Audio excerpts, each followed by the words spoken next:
আসসালামু আলাইকুম, সবাইকে স্বাগতম আজকের ভিডিওতে আমরা দেখব প্রথম ধাপে শতভাগ মূল বেতন কার্যকর হলে ষষ্ঠ গ্রেডের একজন কর্মকর্তার মোট বেতন কত হতে পারে। এই হিসাবটি করা হবে নবম পে স্কেল 2026 অনুযায়ী। তবে এখানে আমরা একটি উদাহরণ ধরে হিসাব করব যাতে বিষয়টি সহজে বোঝা যায়, কারণ সবার বর্তমান ধাপ, ইনক্রিমেন্ট এবং ভাতার ধরন একরকম নাও হতে পারে। চলুন তাহলে ধাপে ধাপে পুরো হিসাবটি দেখে নেওয়া যাক। প্রথমেই আমরা দেখব অষ্টম জাতীয় পে স্কেল 2015 অনুযায়ী ষষ্ঠ গ্রেডের প্রথম ধাপের মূল বেতন কত ছিল। অষ্টম পে স্কেল অনুযায়ী ষষ্ঠ গ্রেডের প্রথম ধাপের মূল বেতন নির্ধারিত ছিল 35,500 টাকা। এখন উদাহরণস্বরূপ ধরা যাক একজন কর্মকর্তা কয়েকটি বার্ষিক ইনক্রিমেন্ট পাওয়ার পর বর্তমানে যে ধাপে অবস্থান করছেন সেই ধাপের মূল বেতন হল 45,330 টাকা। এখন আমাদের বের করতে হবে প্রথম ধাপের বেতন থেকে বর্তমান ধাপের বেতন কত টাকা বেশি হয়েছে। অর্থাৎ বর্তমান ধাপের বেতন 45,330 টাকা থেকে প্রথম ধাপের বেতন 35,500 টাকা বিয়োগ করলে পার্থক্য দাঁড়ায় 9,830 টাকা। সুতরাং বর্তমান ধাপের বেতন প্রথম ধাপের তুলনায় 9,830 টাকা বেশি। এই 9,830 টাকা পার্থক্যটি আমরা পরবর্তী ধাপে নবম পে স্কেলের নতুন প্রথম ধাপের সাথে সমন্বয় করব।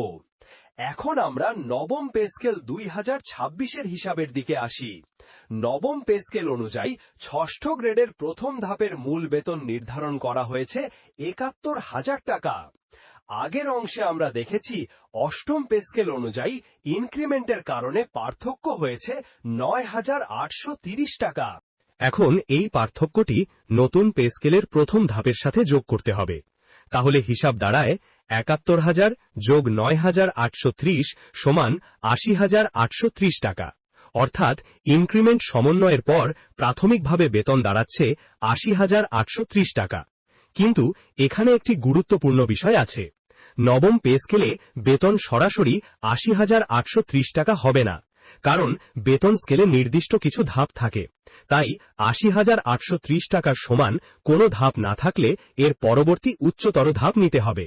এখানে দেখা যাচ্ছে 80,830 টাকার ঠিক নিচের ধাপ হল 78,280 টাকা। কিন্তু যেহেতু সমন্বয়ের পর হিসাব হয়েছে 80,830 টাকা, তাই নিচের ধাপটি নেওয়া যাবে না। এজন্য পরবর্তী উচ্চতর ধাপ নিতে হবে, আর সেই ধাপ হল 82,200 টাকা। সুতরাং নবম পে স্কেল অনুযায়ী 6 গ্রেডের নতুন মূল বেতন হবে 82,200 টাকা। এখন আমরা মোট বেতন হিসাব করব।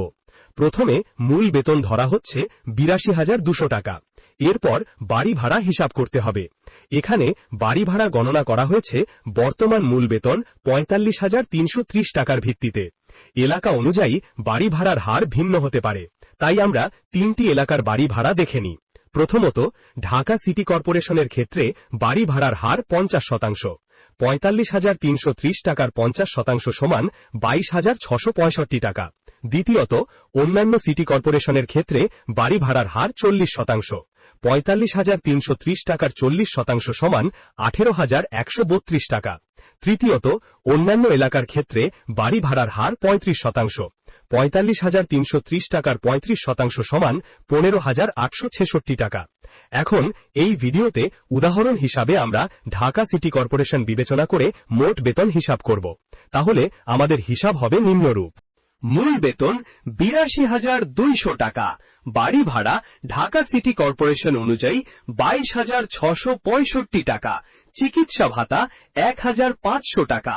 শিক্ষা ভাতা 2 সন্তানের জন্য 1,000 টাকা। এখন সবগুলো একসাথে যোগ করলে মোট বেতন দাঁড়ায় 82,200 যোগ 22,665 যোগ 1,500 যোগ 1,000 সমান 1,07,365 টাকা। সুতরাং ঢাকা সিটি কর্পোরেশনের ক্ষেত্রে ষষ্ঠ গ্রেডের মোট বেতন দাঁড়াবে 1,07,365 টাকা। তবে মনে রাখতে হবে এলাকা অনুযায়ী বাড়ি ভাড়া পরিবর্তিত হলে মোট বেতনও পরিবর্তিত হবে। যেমন অন্যান্য সিটি কর্পোরেশনের ক্ষেত্রে বাড়ি ভাড়া কিছুটা কম হওয়ায় মোট বেতন কম হবে, আবার অন্যান্য এলাকার ক্ষেত্রেও বাড়ি ভাড়া আরও কম থাকায় মোট বেতন আরও কিছুটা কম হবে। উল্লেখ্য, আপ্যায়ন ভাতা, ঝুঁকি ভাতা, ইউনিফর্ম ভাতা এবং ধোলাই ভাতা পূর্ববর্তী নিয়ম অনুযায়ী আগের মতোই বহাল থাকবে। এই ছিল ষষ্ঠ গ্রেডের মোট বেতন হিসাবের একটি সহজ উদাহরণ।